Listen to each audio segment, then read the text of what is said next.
Aloha and welcome to Ehana Kako. We're here every week on the Think Tech Hawaii Broadcast Network. I'm Keli with the Grassroots Institute. It's my pleasure today to have a dear friend, Al Gonzales, joining us to talk about Hawaiian Kine Stuff, but not what you might expect. A perspective that sometimes is missed today in the midst of much of the conflict and controversy that is going on across our state. One of the things we love to say at the Grassroots Institute is Ehana Kako. That's because there's an old venerable saying like it called e pule kako, which means let's pray together. Well, we certainly believe that, but at the Grassroots Institute we also believe in Ehana Kako. Let's work together. Think of the terrible alternative, not working together. So we invite you to join us today as we think about working together toward a better economy, government, and society. And my friend is very much committed to doing that as we discuss some getting the record straight on Hawaiian history and culture. Al Gonzales. Al, aloha. So good to see you. Thanks a lot, Keli. You're a dear friend, dear kupuna. Love you, brother. Same here. You're getting a little bit famous now. I saw an article by you in the Huffington Post, and across the nation now, people are getting a new perspective on how to think about Hawaiian Kine Stuff. Well, some people don't think it's famous, they think it's infamous. But you know, one of the things I like about you is the wisdom that you impart to the younger generation. And instead of telling young Hawaiians that they're victims, you're telling them that they're conquerors, that there's really great opportunity out there, and we shouldn't go around feeling sorry for ourselves. Yeah, I agree completely. And of course, because that's what you say. Tell me a little bit about a famous article of yours that is circulating, that's setting the record straight, as you put it, on things Hawaiian. In fact, people can actually see that article at ourfuturehawaii.com, ourfuturehawaii.com, which is your website. How's that article being received? Well, in most cases, it's being received very well because people get it, you know, but I think it took me to instigate the thought process because we've all been brought up in Hawaii a certain way and having certain concepts about King Kamehameha. Well, you know, and we'll go into that. I want to ask you a little Okay. bit about the history, but one of the editors in a version of your article that appeared in a local paper gave it the title, "It's Time for Us Hawaiians to Stop Feeling Sorry for Ourselves." Was that a fair characterization of the article? Yes, I think that's what we should do, number one, and take advantage of all the opportunities that are available to Hawaiians, you know, in the state of Hawaii and in the United States also. You said that you got the idea for much of what you have in the article when one of your children began telling you things that he'd heard from the activist movement today. What were some of the things that he was saying and made you concerned? Yeah, he was spouting the usual rhetoric about our land being stolen, about the illegal overthrow, and how, you know, we need to get everything back. And I thought to myself, you know, I need to, you know, give him some right information. So I started the website, started doing some research, and completely turned his opinion around. He was 16 at the time. He's now 24. Now, he was being influenced by his peers and educators. Right, yeah. Were there any courses he was taking? No, it was mostly his peers, you know, just guys he hung out with who had an uncle or an auntie who, you know, were activists, Hawaiian activists. Now, there's something that you wrote that I think was in the context of trying to respond to your child. The foundation for our protests is often based on half-truths, innuendo, naivete, hate, hysteria, and ignorance of our Hawaiian history. What did you mean by that? Well, I think a lot of us, myself included, grew up with the history that was being fed to us in school. And I always thought of Kamehameha as a hero. And, you know, we used to sing this song in school, King Kamehameha, you know, the conqueror of the islands, became a famous hero one day, et cetera, et cetera, et cetera, you know, and you know, we all believe that. And he was a man of his time.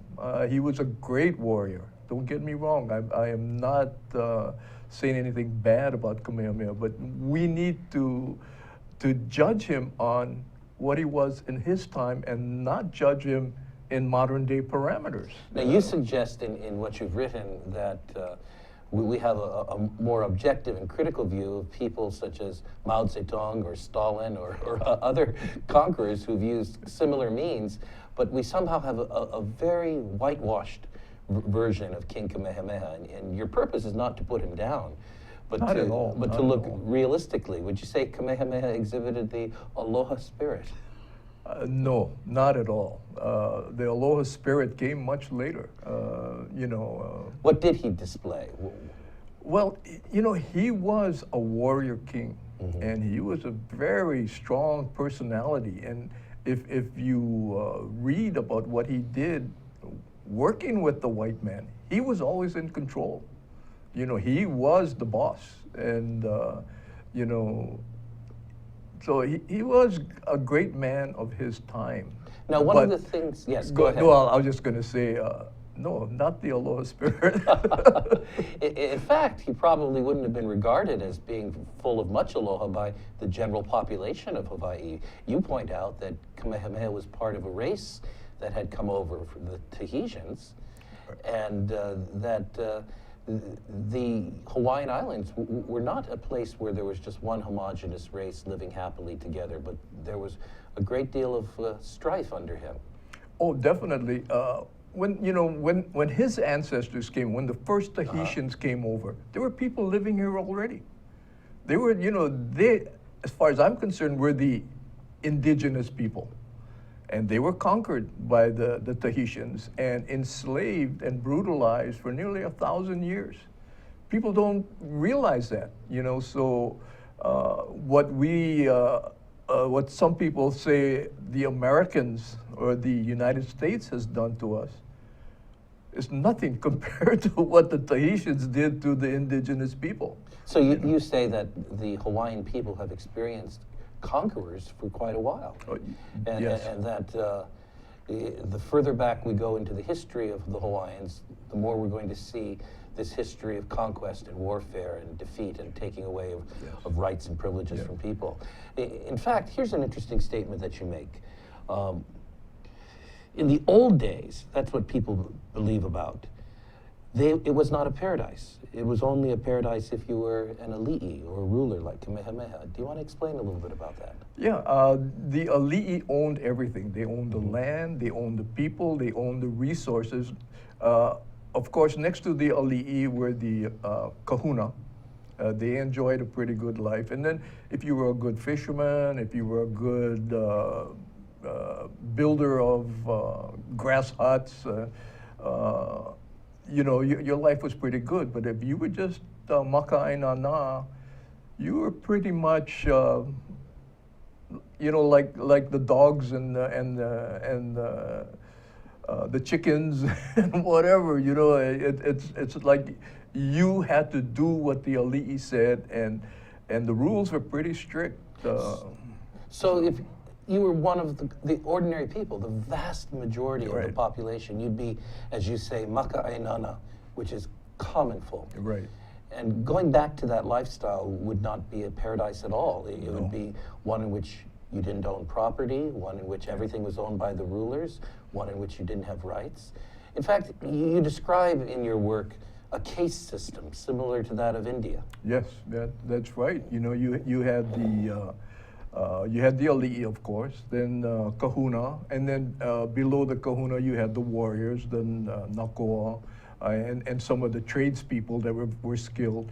And then at the bottom of this caste system were the kawa, which were the defeated people and the indigenous people. And the kawa were like in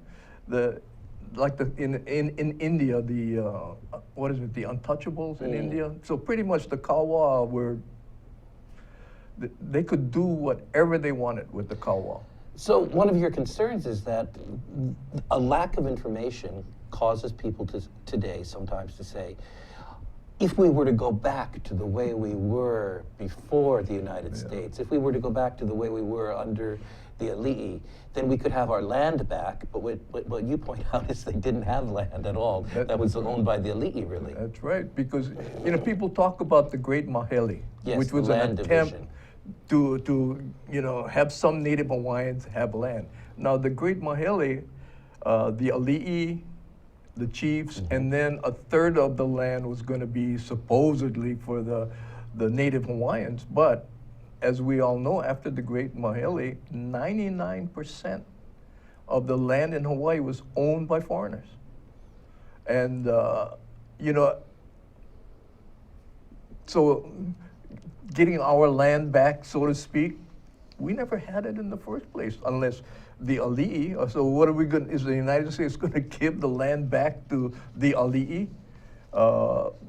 You're talking about the Campbell Estate. That's where the present monarchy lies. They don't need any more land. They don't need any more assets. But basically, they're the ones that got their land taken away. So you're saying there is this romanticized view about how life was before the United States and before the Western man and Christianity came here. But what would you say to those who argue, well, the white man stole everything, that Christianity actually corrupted the moral system, the value system of the Hawaiians? Well, I disagree with that completely, because the white man and specifically white Americans, it seems to be, white Americans seem to be the target of the Hawaiian activists. They're always talking about white Americans. Their land was either bought or given to them by the ali'i, and some of them married into the ali'i, and so their land was not. They didn't steal it. They got it legitimately. So that's a fundamental factual error. Yeah, I agree. It was never stolen, and what I always try to say is that this land, they made use of it, the sugar barons especially. But then you had old man Matson, you had other people, Alexander and Baldwin. They were merchants, or they're blamed for being greedy. All they did was start businesses, but realistically, these businesses enable people in Hawaii, Hawaiians and non-Hawaiians, to prosper, send their kids to school, send their kids to college, buy a home. All the different things that we recognize as being assets to being, to living in Hawaii. And this was, done by these people who are now being accused of being greedy and self-serving. I don't see it that way. Now, one of the things you point out is that the Americans were not the only foreign power that was present in Hawaii. There were others. There were the Japanese, the French, the Spanish, the British, and so forth. Right. And you argue that the future for Hawaiians actually got better when they aligned with the Americans as opposed to any of these other powers. Did other powers want to grab control here in Hawaii? Oh, definitely. There's a Russian fort on Kauai. So definitely the Russians want to be here. And there was one time a Japanese battleship was anchored in Honolulu Harbor because of the vast amount of Japanese laborers that were here. They all wanted Hawaii for themselves, but kind of took a back seat when they found out America was, the United States was backing up the monarchy, especially with King Kalakaua. King Kalakaua signed a reciprocity treaty with the United States. He liked being aligned with the United States, and it pretty much kept the other countries out of Hawaii because of the influence of the United States. So the United States' role here in Hawaii actually protected and saved Hawaii from an alternate history, such as perhaps being under the nation of Japan. Yeah. Well, how about the Russians? No, I think the best thing that ever happened to Hawaii was that the United States took over, and it was mainly because of the influence of the sugar barons, the ones that are responsible for the overthrow, the illegal overthrow, quote unquote, of the Hawaiian government. So Well, Al, Oh, I'm sorry. Go ahead. we'll take a break at No. that point All because right. you've mentioned something that's probably intriguing to some of our listeners and viewers, and that is the quote-unquote illegal overthrow. And that's what I want to ask you about Okay. as soon as we come back from a short break. My guest today, Al Gonzales, a cultural leader really here in Hawaii today, communicating in his campaign to set straight the history about Hawaiian people and the role of the American people here in this state. I'm Keli Akina. We'll be right back after this short message. Aloha, my name is Justine Espiritu, and I am the co-host of Hawaii Farmers Series. This is my co-host, Matthew Johnson, and we are live with you every Thursday at 4 p.m. at thinktechhawaii.com. And our show focuses on Hawaii's local food community. We feature not only the farmers that are producing our food, but we also feature the supporters and other folks involved in the community that are trying to promote local agriculture.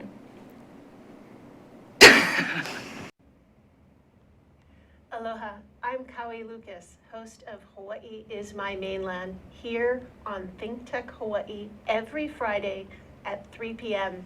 We address issues of importance for those of us who live here on the most isolated landmass on the planet. Please come join me Fridays at 3 p.m. Mahalo.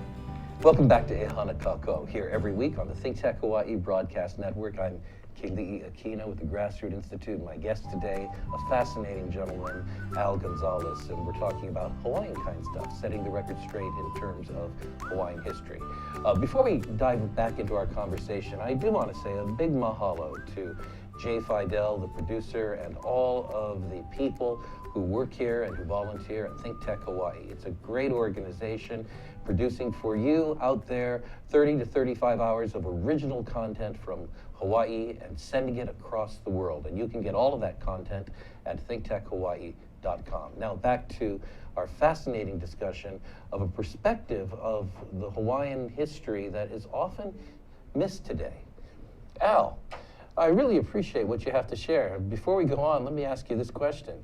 You ever get pilikia, trouble for, saying what you say? Oh, yeah. I've been called Uncle Tom, a brainwashed Uncle Hawaiian. Al. Yeah. But most of the feedback has been positive, but unfortunately silent. Silent. Most of the support I get is pretty much silent. Now, is that silent a minority or a majority? The majority. In fact, I started a Facebook page called 808 Silent Majority. Because unfortunately, most of us local people, we don't like to talk stink about anybody, rock the boat. That's just our style. So a lot of these people agree with me, but not publicly. They just don't want to get involved. Why are they reluctant to be open publicly? Because they don't want to be called a brainwashed Hawaiian or an Uncle Tom, or So how about a coconut, brown on the outside, white on the inside? Who's putting this pressure on them? I think it's just part of the way we locals grow up. I can remember even in elementary school, there was a certain contingent that kind of rule the school, and it's kind of the same contingent, nowadays with the activists. You get a minority of people who are very vocal about their beliefs, and I am not condemning them for that. Everybody's entitled to their own beliefs. But on the other hand, the majority of us don't say anything because we don't want to talk stink and rock the boat. Well, you're standing up for a more objective view of history, and there's a very heated area now that is the basis for much activism, and not only activism, it's the basis for how many of our institutions, whether they are the elite trusts or whether they are even government itself, like the Office of Hawaiian Affairs, the basis for them providing special treatment and entitlements to Hawaii, and that is the belief that we were victimized, and the biggest way in which we were quote-unquote victimized was in what has been called the illegal overthrow of the Hawaiian monarchy. But you have some differing views on that. Well, what people don't realize is that when King Kalakaua was in charge, he aligned himself with the United States. And the Queen Liliuokalani did not agree with King Kalakaua. But King Kalakaua was king, so, but when he died, she wanted to change things.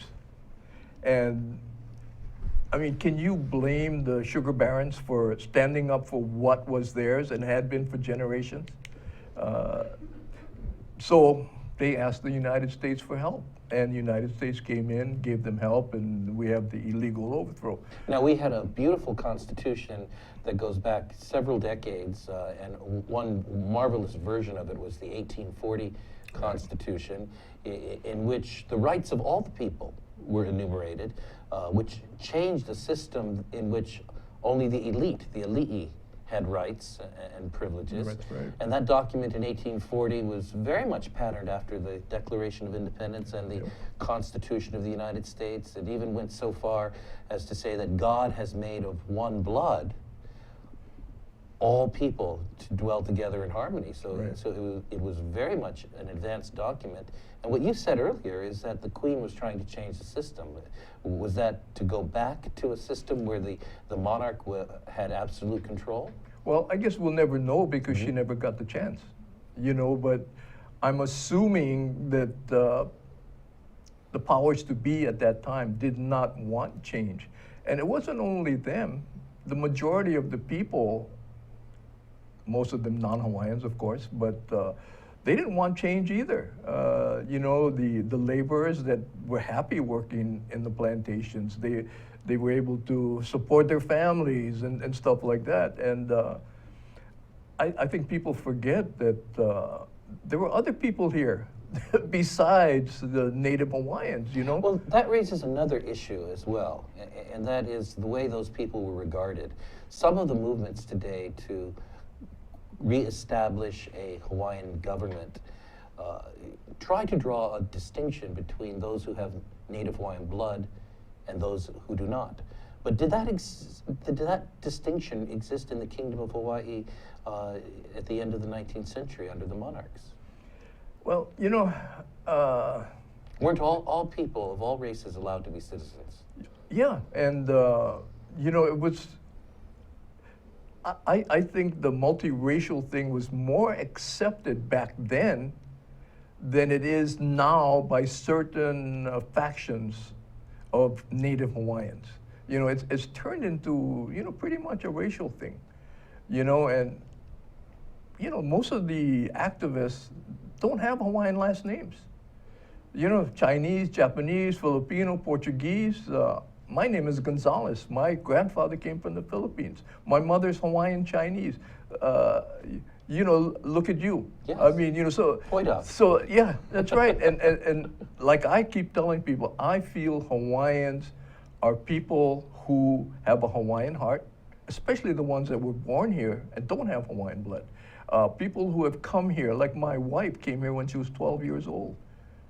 I consider her Hawaiian, and our kids are multiracial, and they consider themselves Hawaiian, even though they have a last name like Gonzales, you know, and I think what made Hawaii what it is today was all these races pulling together, and So you're pointing out a piece of information that is inaccurate in the thinking of some people, and that is to think that to be Hawaiian is exclusively about race. Being Hawaiian is beyond race. Being Hawaiian has to do, at least on a legal basis, in the Kingdom of Hawaii, the Constitution said that all men were equal. that's right. And beyond that, as you pointed out, coming here, living here, being born here, regardless of blood, somebody can be a Hawaiian. Yeah, if you're from Hawaii, you're Hawaiian. That's if you're Hawaiian at heart and you're kama'aina, if you've been here long enough to be kama'aina, I feel you're Hawaiian, and you deserve to be treated as such, and not, you know, an outsider because you don't have Hawaiian blood. So I'm thinking some of these activists, their grandparents probably don't have Hawaiian blood. You know, one half of don't have Hawaiian blood. What do? Do you, you know, do you ignore your haole grandfather or great grandfather and put him outside of your circle of love? No, You know, he's as Hawaiian as you are, even though you were lucky enough to have Hawaiian blood. Now, a good number of people, not a majority, but a vocal group, say that the United States owes Native Hawaiians reparations. People who have Native Hawaiian blood should be given special reparations for the illegal overthrow and the damage that the United States has done. What are your thoughts about reparations? I don't think we're ever going to get that.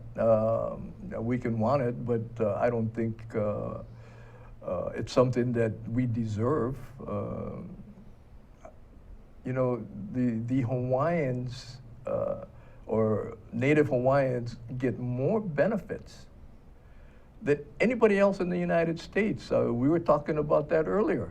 You know, I mean, Native Hawaiians have access to assets that Filipinos, Japanese, Chinese, Portuguese don't have. Even though they were born and raised in Hawaii, they don't get the benefits that the Hawaiians have. And I'm thinking we should be really glad that we have what we have from the government that's in place. Well, that's an interesting thought, that we should be grateful for what's there. And perhaps some of our viewers aren't familiar with this. Some of the things you're referencing are the right to apply for and obtain Hawaiian homelands, right, which is the fourth largest land estate. Yep. Or a private organization, the Kamehameha Schools, gives benefits as part of an elite trust that only Hawaiians can get, a world-class education, right, private education, but if you're not Hawaiian in blood, that's not something available to you. And we have the Office of Hawaiian Affairs with social services and welfare that goes beyond the social welfare system. Yeah. And what you're pointing out then is that if somebody is Caucasian, Chinese, Japanese, Filipino, and so forth without Hawaiian blood, that they can't have any of that. So does this have to do with the word you used? You used the word before, that it's become racial. Yeah, unfortunately, it's become racial, but pretty much it's white Americans. You know, it's always the white Americans the illegal overthrow, the white Americans whose greed has turned these islands into a tourist trap, et cetera, et cetera, et cetera. You know, it's too bad because, you know, if you look at Hawaii and the growth of Hawaii, there was a lot more than just white people who developed the islands. Chinese, Japanese, I mean, you know, some of the biggest landholders in Hawaii, people don't know this, are the Portuguese. The Portuguese, it's amazing how much land they owned in Hawaii, you know, and so we should be, you know, as Hawaiians, we should be really thankful that we really have a lot more to be thankful for than these other races who have been here for 200 years, like the rest of us after Kamehameha, you know. Your statement that we really should be grateful for all we have differs from the statement that we are the victims, that we have the highest percentage of people in prison or who have diabetes, and that this is caused by the things that we have lost. What do you say about that? No, I think it's a matter of choice. You know, after Kamehameha and after he died, things changed a lot. We became Christians. The Hawaiians embraced the Christian religion because it was a lot kinder than the old religion. And, you know, so we all started off on an equal footing, you know, the Filipinos, the Japanese, the Chinese, the Portuguese. We pretty much started on the same footing. And for some reason, the Hawaiians never took advantage of that. Well, that's a completely different perspective from the statement that we've been victimized and our future has been stolen from us. I want you to elaborate on that a little more, especially as we go into our final segment today, and I want to ask you what the path forward should be. My guest today, Al Gonzales, worth listening to, worth thinking about what he has to say when we talk about Hawaiian Kine Stuff. We'll be right back after this short message for what I believe will be a powerful conclusion. Don't go away. Hello. I'm Stephen Katz, and I'm the host of Shrink Wrap, which comes to you live every Tuesday at 3 p.m. on thinktechhawaii.com and then it's repeated again whenever you want if you go to the website. On our show, we will be talking to all different kinds of therapists, psychologists, psychoanalysts, psychiatrists, people who talk about the mind, the brain, and about different ways to find happiness. I myself am a marriage and family therapist in practice here in Hawaii, and I hope you will join us because I've got a lot to learn, you've got a lot to learn, and it's a great ride. Thanks a lot. See you soon. Aloha, namaskar, and hello. My name is Anu Hittel, and I host the show called Climate Change Beyond Outrage. We go beyond outrage to find solutions to climate problems facing people, nations, and the world. I hope you will join me here every Tuesday at 1 o'clock. We broadcast live from thinktechhawaii.com. Aloha and bye-bye. Welcome back to Ehana Kako, here every week on the Think Tech Hawaii Broadcast Network, talking with Al Gonzales, and we're also talking with many of you. We have a tweet that has come in, and anytime that you want to tweet us at ThinkTechHi, H-I, go ahead. This is from High Living. Thank you for sending us this tweet. And I'll throw this question to Al here. The U.S. government acknowledged the illegal overthrow of Hawaii during the Clinton administration. What are your thoughts on that, Al? Agree or not? And by the way, before you respond, Al, that wasn't an act of law. That was a resolution, which doesn't have the force of law. But that was the apology resolution, as it's called. Well, you know, President Clinton had his own opinion, and he expressed it. First president to do so. And, well, you know, I don't want to agree or disagree. It happened, but to me, it doesn't have anything to do with what's transpiring. Well, part of what you're trying to do is focus our attention on moving forward. And an important part of moving forward is correcting anything that may not be correct in our knowledge. Here's something you wrote, Al, and I think it's a great place to pick up as we talk about going forward.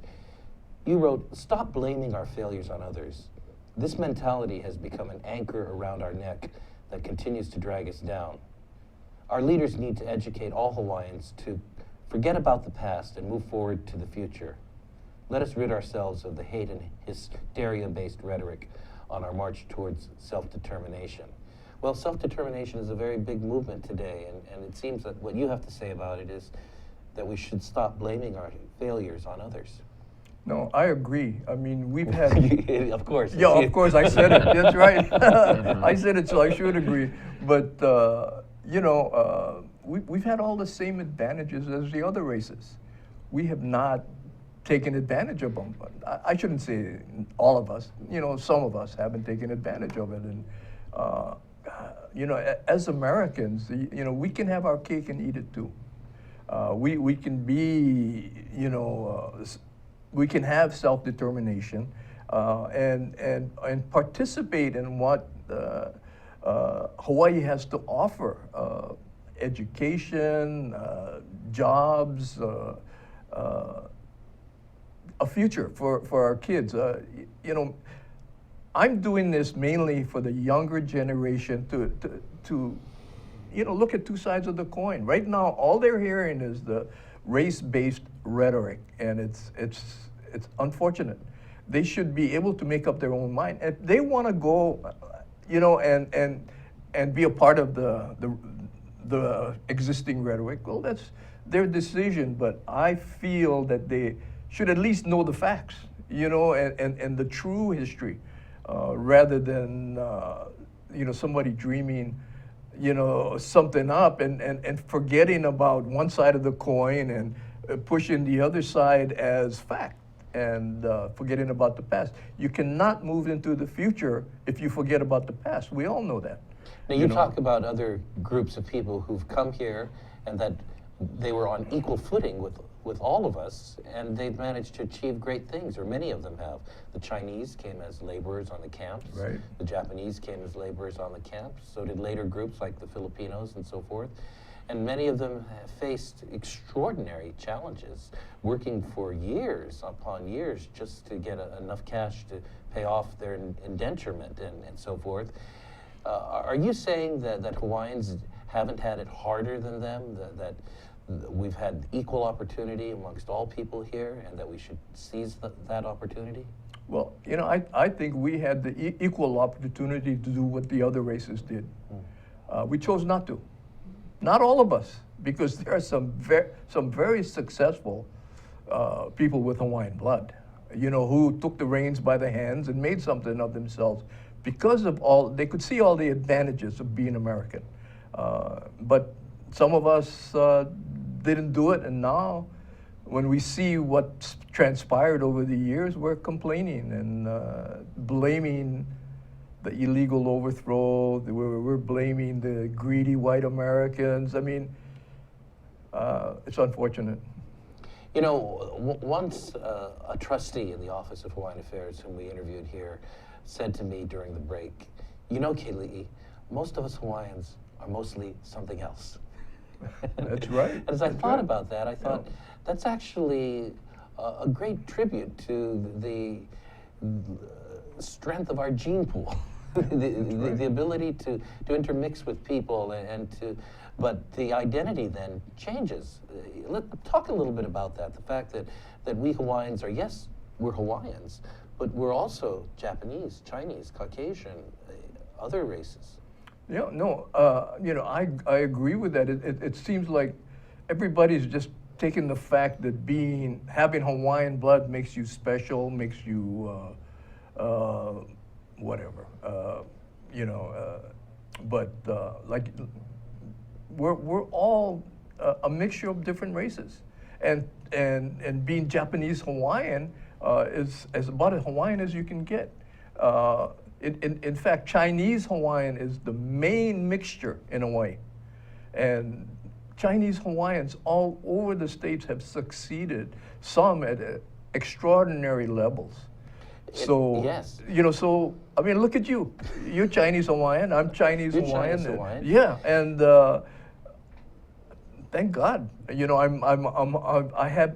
I've had all the opportunities that would not have been available if I were not American. So it seems sometimes that if somebody is Chinese Hawaiian and they are successful in business and wealth building and so forth, we call them Chinese. Yeah, but if they're Chinese Hawaiian and they're in prison or debilitated health-wise and so forth, sad to say, we call them Hawaiian. No, that's right. You know, because if you look at the names of the prisoners in OCCC and Halava, it's amazing how you don't really find that many Hawaiian names. They're all the different races that make up Hawaii.